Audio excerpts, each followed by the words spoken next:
Bapak Ibu dan saudara-saudari yang terkasih dalam Tuhan, menjadi imam itu ternyata menyenangkan sekali. Kenapa? Karena ada banyak kewajiban, tapi kewajibannya aneh. Salah satunya adalah kewajiban untuk berlibur. Enak kan? Jadi kalau Anda punya anak jadi imam dan gelar, enak jadi imam. Wajib libur. Satu hari, provinsi saya, dan itu sudah lupa. Liburan. Saya bilang begini, tidak kalau saya tidak libur. Tidak boleh, harus jangan lupa uang sakunya. Mantap. Lalu saya tanya lagi, saya bisa libur mana? Dia mengatakan semua tempat boleh pergi karena kamu sudah berjalan. Maka saya kemudian menghubungi teman saya dan saya berhenti, boleh nggak saya bilang, oh iya boleh, nanti saya akan mau 3 hari. Dan dia teman saya bertanya begini, kamu mau pergi mana? Lalu dia tanya, saya tanya begini, di tempatmu ada apa? Dia bilang, kamu bisa ke Las Vegas kalau mau, bisa ke politik, bisa ke tempat kamu. Saya bilang enggak, mau kemana kamu pergi? Terus saya katakan begini, aduh saya malu mengatakannya, tapi saya ingin pergi kepada Guru. Dan ternyata teman saya itu bawa kemana yang terunter dan dia kira, tapi dia mengatakan oke, saya kemana. Jadi kami pergi ke tempat yang namanya Joshua Desa. Dan Pak Saudara, ternyata pada Guru itu indah sekali. Saya akan ceritakan banyak dari Anda tapi belum pernah liburan ke Guru. Pada Guru itu ternyata tidak begitu panas. Dan di sana itu sepi sekali. Jadi karena begitu sepinya, kalau kita berjalan, kita bisa mendengarkan suara kita. Suara itu nyaring. Dan bukan hanya itu, kalau angin berhembus, lalu kita bisa mendengarkan suara angin. Namanya whisper motion, bisikan angin. Kita bisa mendengarkannya. Kenapa? Karena begitu sepinya. Maka saudara kalau Anda punya kesempatan itu liburlah ke Padang. Dan Anda akan menemukan keindahan. Apalagi kalau malam hari bisa melihat bintang-bintang yang sangat indah sekali. Para saudara, maka ketika saya membaca ide hari ini, ketika ide ini mengatakan ada suara yang berseru di padang gurun, pasti padang gurun itu bukan hanya disuruh karena kebetulan. Ini memang ada maksudnya. Padang gurun itu adalah tempat yang sangat sunyi dan sepi, sampai kita itu bisa merasakan hati kita.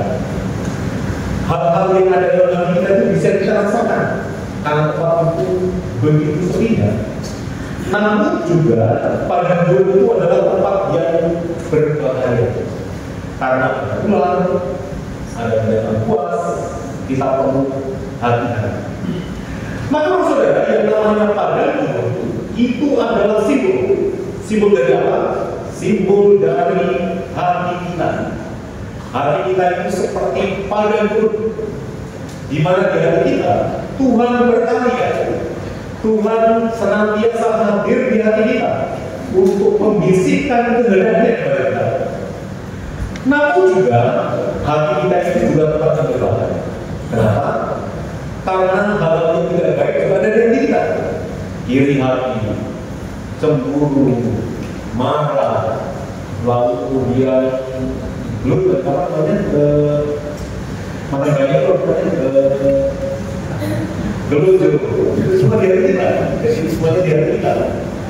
Jadi Pak Saudara, kalau kita hari ini dikatakan ada suara di padang gurun, itu sebenarnya menuju kepada hati kita.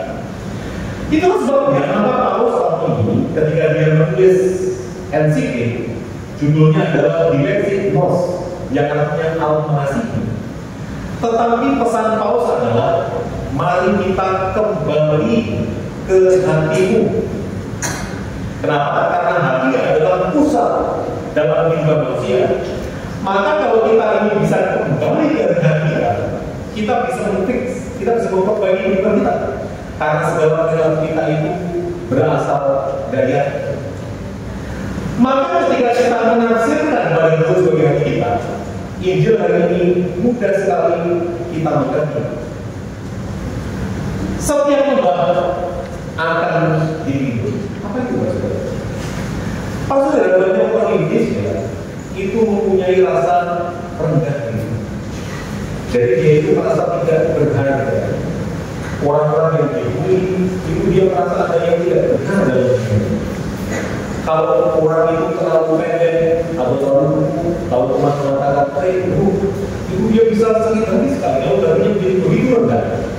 Nah, jadi Pak Saudara, kalau Tuhan bersabda lembah akan ditimbun, itu artinya kalau kita terlalu rendah diri, naikkan lagi.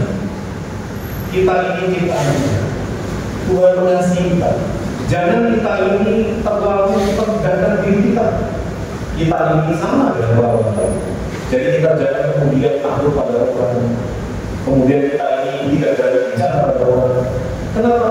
Karena kita sama-sama memiliki Tuhan.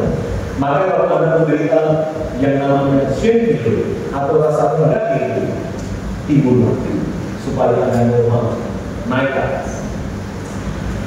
Setiap gunung dan bukit akan menjadi rata. Tapi kadang-kadang kita ini terlalu ketinggian. Apa ketinggian kita? Yaitu yang namanya kesombongan. Kadang-kadang kita itu terlalu tinggi. Kadang-kadang kita tidak merasa terlalu pintar. Jadi kadang-kadang perlu dibenarkan. Kadang-kadang kita itu terlalu gelucu. Ini itu saja ya, bukan ya. Perlu diturunkan. Atau kalau kita itu terlalu gampang sekali sakit hati, ini juga perlu diturunkan ya. Jadi hati kita, mari kita sadari setiap gunung dan bukit akan menjadi rata.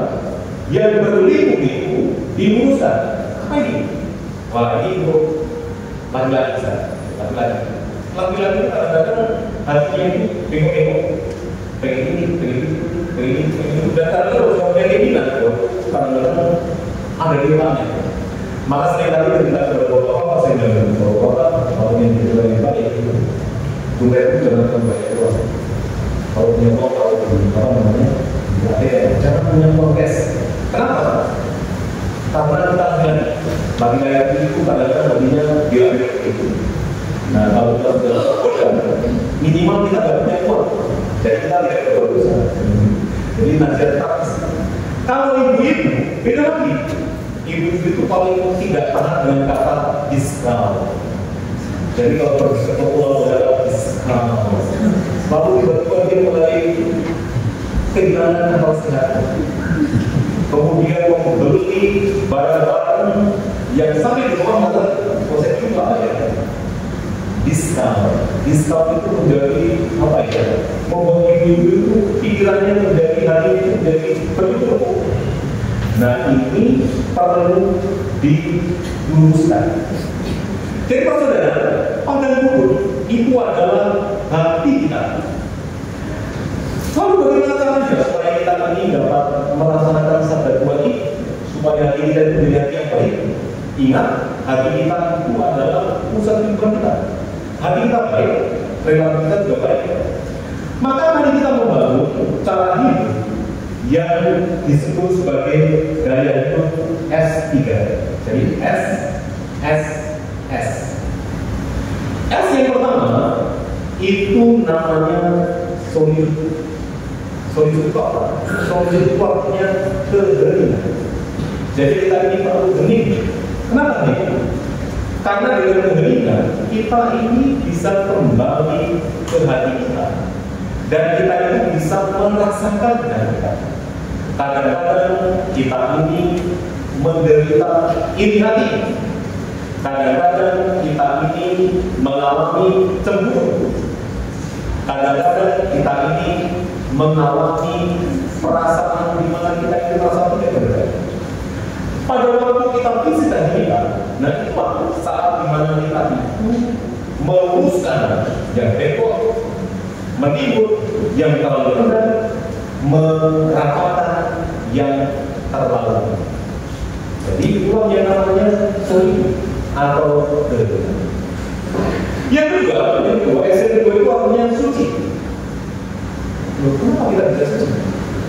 Para saudara, suci itu bukan dalam arti kita ini jadi orang yang tidak berdosa.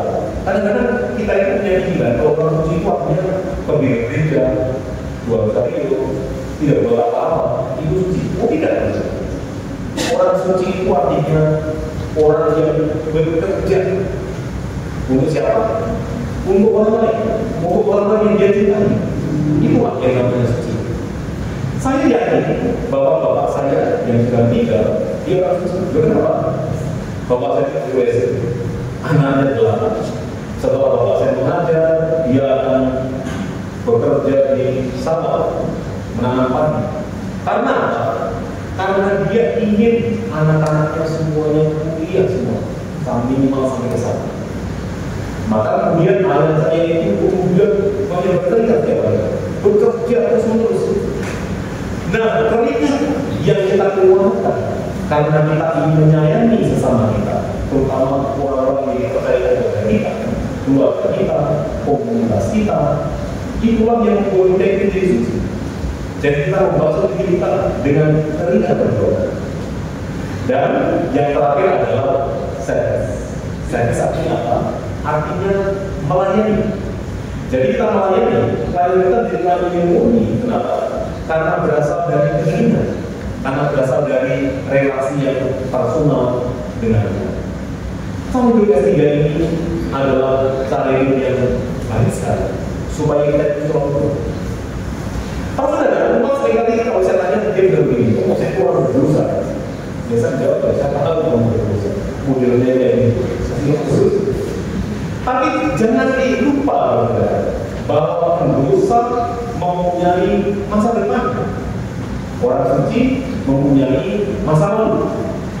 Jadi walaupun kita berdosa, tetapi kalau kita umurnya tambah naik, ya bisa kita berkurang dengan tambah-tambah. Jadi nanti semakin kita ingin menjadi tambah umur, kesucian kita itu menjadi bertambah.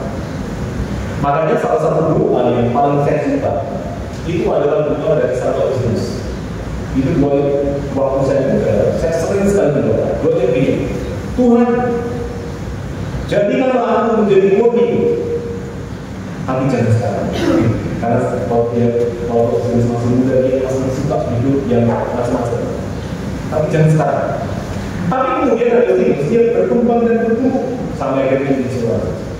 Kita pun juga demikian. Kalau kita menghayati hidup S3 ini, yaitu keheningan, bukan maksudnya kita 24 jam minggu sudah, tetapi Tuhan kan memberi kita 24 jam.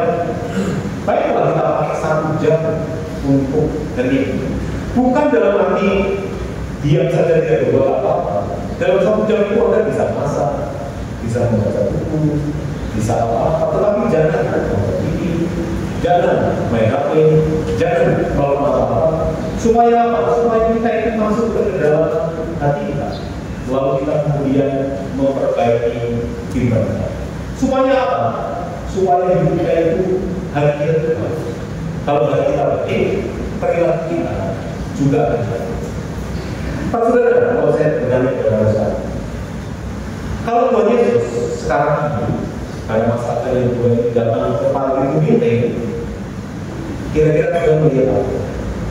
Apa yang Tuhan Yesus lihat pada diri umat ini? Kira-kira apa yang Tuhan lihat?